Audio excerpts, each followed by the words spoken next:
Estamos iniciando o programa Saúde em Foco. Hoje vamos falar sobre a introdução da alimentação complementar e o uso de jogos digitais. Para isso, temos dois convidados muito especiais, o nutricionista Nicolas, que é estudante de doutorado, e a aluna de graduação Angélica, de graduação em nutrição, e que também desenvolve pesquisas já sobre este tema. Então, a gente sabe que a introdução da alimentação complementar tem tido muitas mudanças nos últimos tempos. As recomendações estão mudando constantemente e temos vários guias para nos orientar, e isso pode causar algumas dúvidas. Estes guias, eles normalmente são extensos, difícil da população ter acesso e compreender. Então, nós pensamos numa estratégia que pudesse ser mais efetiva para a introdução da alimentação dos pequenos. E aí eu queria começar perguntando para a Angélica, por que a gente tem tanto cuidado, por que é tão delicada essa introdução da alimentação complementar? Então, primeiramente, olá, é um prazer estar aqui com vocês hoje. O período da introdução alimentar é um período que pode gerar muitas dúvidas para as famílias, para os pais de primeira viagem ou para os familiares próximos que estão ali naquele meio com a criança. E às vezes ler um guia, a gente sabe que o guia é um pouco extenso, então assim, demanda um tempo, demanda uma atenção, e às vezes com uma criança pequena talvez não seja possível, ou enfim, dentro da rotina de cada pessoa. E a estratégia do jogo, ela surge a partir disso, de facilitar, de ser algo prático, algo que seja também mais atrativo, que a pessoa consiga se conectar ali, ter conhecimento, ao mesmo tempo que ela tem um aprendizado, ela vai ter um momento descontraído também, E por que é tão importante a gente aprender sobre esses novos conceitos, essas novas recomendações de alimentação complementar? Então, isso tem a ver muito forte com o desenvolvimento da criança, A criança, o início da introdução alimentar dela é o momento que ela já está começando a se desenvolver mais, Porque a introdução ela já começa quando a criança já está conseguindo pegar os objetos, quando ela está conseguindo sentar, ela já está ali no processo inicial de desenvolvimento físico, cognitivo, Tudo mudando. E a introdução alimentar adequada nessa fase, ela vai fazer total diferença, porque é com esses nutrientes, com tudo que ela vai conseguir consumir ali, tudo que vai ser ofertado para ela que vai fazer a diferença.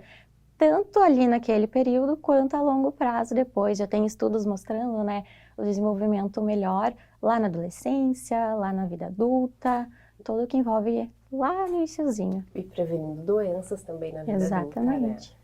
E, Nicolas, uma coisa que eu acho muito importante, que às vezes as pessoas não têm consciência, que a introdução da alimentação complementar não é só e exclusivamente o alimento, o nutriente, a quantidade de alimentos, mas também envolve todo o comportamento alimentar. Eu queria que tu, então, pudesse falar um pouco para as famílias, para quem está nos assistindo, qual é a importância e quais os cuidados que a gente tem que ter em relação ao comportamento. Então, Fran, acontece que o comportamento vai começar sendo formado desde sempre.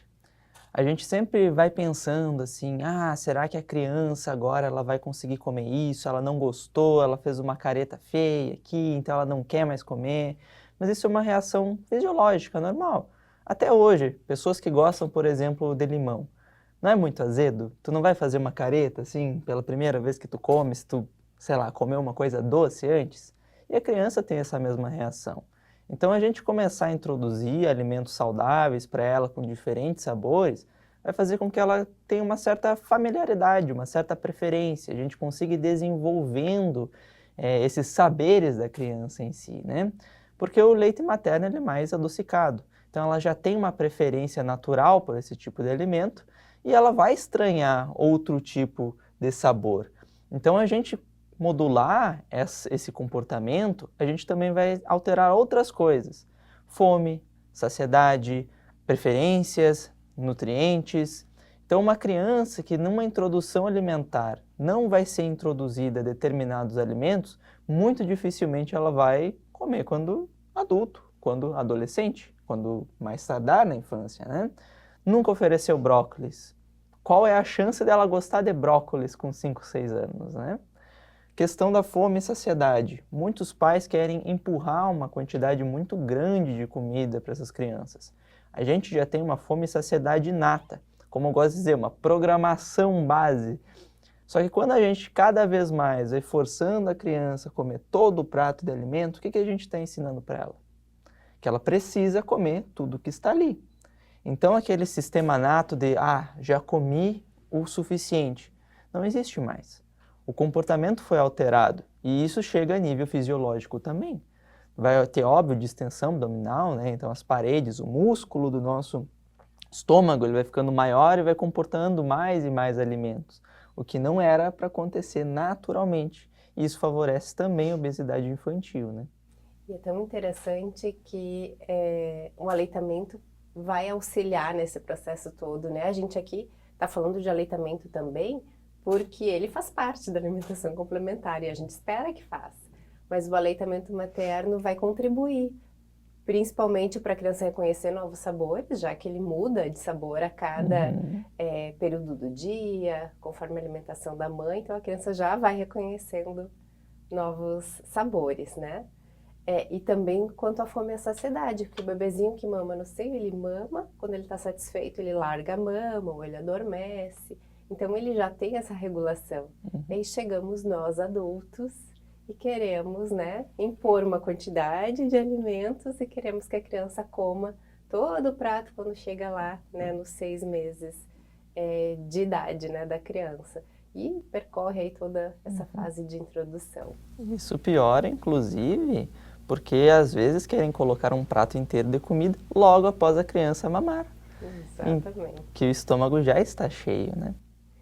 E Angélica, o que tu tens observado assim nos teus estudos, nas tuas leituras, como sendo assim uma das maiores dificuldades ou as maiores dúvidas dos pais em relação à alimentação complementar? Uma dúvida assim muito frequente que eu tenho observado é em relação à quantidade, né? Quanto ofertar para as crianças? Meu filho começou a comer agora, quanto que eu tenho que ofertar? Quantas vezes por dia? Consistência até, por exemplo, na questão dos 6 meses não é muito dúvida, porque é uma comida um pouquinho mais pastosa. As pessoas, eu percebo que tem mais essa noção de tem que ser uma comida, uma papinha, né? Mas o quanto? Em que momento? Antes, assim, quanto tempo depois do mamar? Ou, né, enfim, esses horários. E depois a sequência que isso vai tendo, né? Como que eu vou aumentando, sabe? Como que eu vou identificando os sinais ali da criança, que ela vai te dar sinais quando ela está com fome, quando ela está saciada. Então, como identificar, assim, a questão da quantidade e da saciedade dela? Eu também percebo que a quantidade, né, é um desafio sempre. Mas tem que lembrar que o nosso estômago da criança tem tamanhos muito diferentes, né? A capacidade gástrica é bem diferente. Então a gente vai começar com um pouquinho a quantidade mesmo, né? Lá nos 6 meses é 2 ou 3 colheres de sopa no total de uma refeição, né? E agora, que refeições então a gente oferece com 6 meses? Com 6 meses a gente pode oferecer papinhas variadas. A gente pode também oferecer, por exemplo, uma fruta ralada, papinhas de polpas de fruta ou caldinho de um arroz, de um feijão, alguma batata amassadinha, sabe? Alimentos que sejam mais pastosos para facilitar a digestão ali do bebê e iniciar esse processo da introdução. Então a gente começaria oferecendo frutas, que seria um lanche no meio da manhã, um lanche no meio da tarde e o almoço. Exatamente. E aí, Nicolas, o que compõe esse almoço da criança? Há diferentes grupos alimentares, né?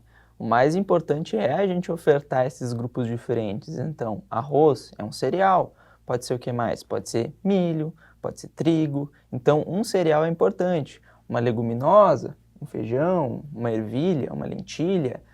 Carnes também, então a gente pode pensar aí frango, porco, gado, variar um pouco os cortes também. A gente também pode pensar em vegetais variados, né? Então a gente pensar ali um brócolis, tomate, cenoura. Então a gente ir variando a alimentação e sempre ir colocando novos alimentos. Isso. Então, na verdade, a gente vai preparar o prato da criança como se fosse um prato saudável de adulto, só a consistência que vai estar diferente, né? Vai estar esmagadinha. Então, quando a Angélica fala caldo de feijão, é o caldo com o grãozinho também junto, né? Não é só o caldinho. Depois a gente tem aí uns adultos que não gostam de comer o grão do feijão porque aprendeu em algum momento, né? E então, outra coisa que a gente estava conversando lá no início é que os guias são extensos, né? Que não chegam a toda a população e que nós criamos um jogo para auxiliar. E aí, Nicolas, quando a gente aplicou esse jogo para algumas pessoas, a gente observou que muitas delas achavam, né, que num jogo a gente tem perguntas e respostas, uma é correta, outra é inadequada, e que muitas confundiram com um quiz. Então, acho que a primeira pergunta que eu tenho para te fazer antes de a gente apresentar o jogo é qual é a diferença de um jogo para um quiz? Tá, essa é uma pergunta muito boa. Um quiz, ele só tem um direcionamento, o certo e o errado. Um jogo não necessariamente, porque ele trabalha com causa e consequência. E às vezes essas consequências, assim como a vida real, elas podem ser remediadas. Pode ser que você não tomou uma decisão mais correta possível dentro do jogo, mas você consegue depois ir tomando uma sequência de respostas corretas. O quiz é só uma pergunta e resposta. O jogo tem regras, ele tem objetivos, é bem diferente. Então, esse jogo que nós pensamos, que chama BBXP, é nesse sentido. É de ser semelhante à vida real, não é? Uhum. A gente vai ter uma atitude e vamos ter consequências para essa atitude ou não. Que é o que a gente espera também, né? Quando a gente não conhece alguma questão sobre alimentação ou sobre saúde da criança, a gente pode ir melhorando e tendo, né, novos fatores de proteção para essa criança desenvolver uma saúde adequada, não é? Uhum. Então, nos conta um pouquinho sobre o jogo, Nicolas. O jogo segue um sistema de cartas em que você vai ter duas situações. Então, você pode fazer situação A ou B, né, de resposta a uma pergunta específica. Então, você vai sair para a casa dos seus avós, deixar ele consumir X alimento ou não?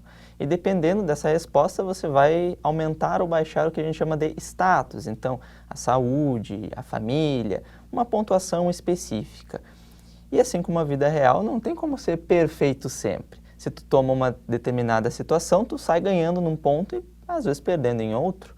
Então, às vezes, não deixar os seus avós fazer determinada ação pode ser muito bom para a saúde da criança, mas eles podem ficar um pouco tristes, óbvio que vamos conversar e etc, mas existe essa consequência também, né? E o jogo, ele traz essa ideia ali dentro dele também. Tudo uma questão de equilíbrio, individualidade, né? Cultura, essas coisas tudo vão mudando de acordo das pessoas, né? E, Angélica, os jogos, eles contribuem, então, né, para o aprendizado de alguma forma. E o que tu acha, assim, que pode mais ter contribuído ou que pode mais contribuir assim que a pessoa acessa esse jogo? O que ela vai aprender?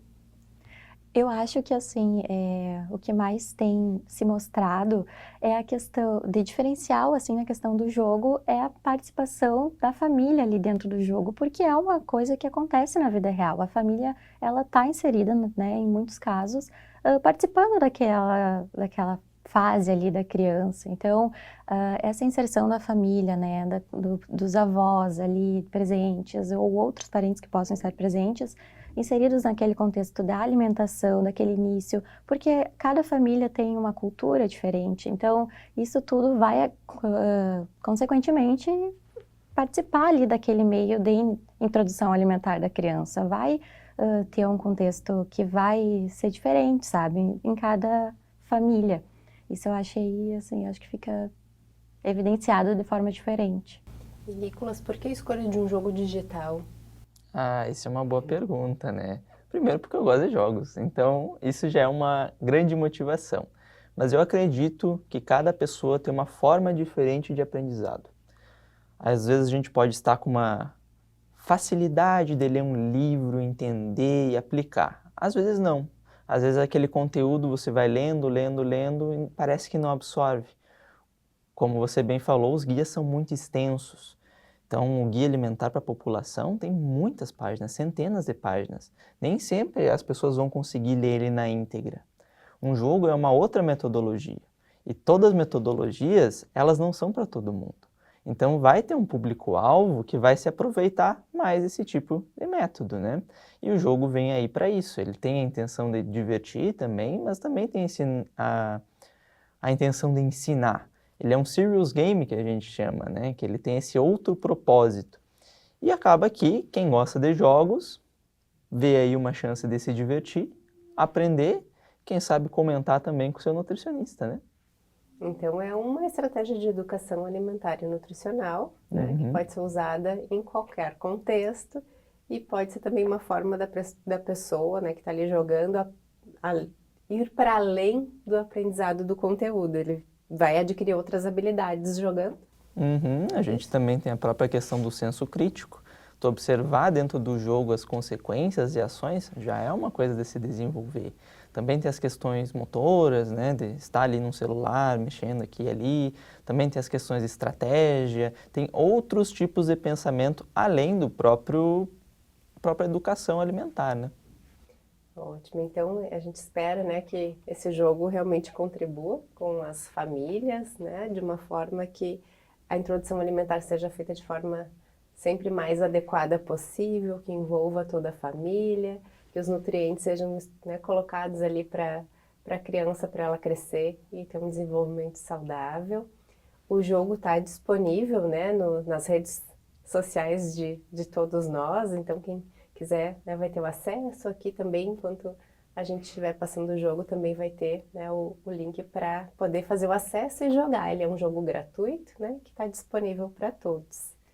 Então, queria agradecer muito a presença de vocês, né, e também parabenizar, né, por essa escolha de uma educação alimentar e nutricional diferente, né, disruptiva. Então, parabéns pelo trabalho de vocês. E ficamos por aqui. Então, hoje finalizamos mais um programa Saúde em Foco. Até a próxima.